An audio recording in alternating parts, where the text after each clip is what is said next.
हम लोगों का ऐसा मानना है कि बांकीपुर उपचुनाव किसी एक विधानसभा का चुनाव नहीं है, ये भाजपा के राष्ट्रीय अध्यक्ष की सीट है। लेकिन उससे भी बढ़ के इस राज्य में भाजपा के मुख्यमंत्री के बनने के बाद ये पहला उपचुनाव होगा। ये नवंबर में 2025 में हुए चुनाव के बाद भी पहला उपचुनाव है। तो हम लोगों का ऐसा मानना है कि बांकीपुर का उपचुनाव इस सरकार पर एक तरीके से रेफरेंडम होगा। इस सरकार को बनाने में जो 10,000 और 2 लाख रुपए का लालच दिया गया, जिस तरीके से लोगों को भ्रमित किया गया, ये बताया गया कि 1 करोड़ नौकरी दी जाएगी, बिहार में हर प्रखंड में फैक्ट्री लग जाएगी, बिहार के लोगों की स्थिति सुधर जाएगी, भ्रष्टाचार कम हो जाएगा, पलायन बंद हो जाएगा।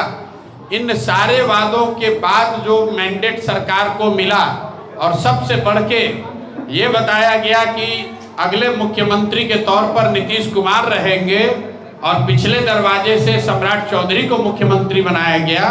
इन सभी विषयों के संदर्भ में बांकीपुर में होने वाला उपचुनाव इस सरकार पर, भारतीय जनता पार्टी के नेतृत्व पर और उनके द्वारा बिहार की जनता को किए गए वादों पर रेफरेंडम होगा।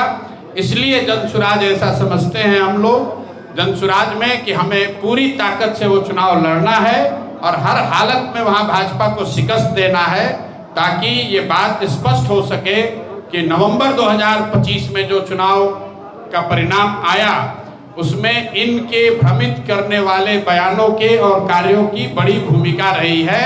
अगर इन्होंने 10,000 रुपए नहीं बांटे होते, गलत वादे नहीं किए होते, तो आज ये परिणाम, बिहार में परिणाम कोई दूसरा होता और बिहार के बच्चों का भविष्य शायद बेहतर होता।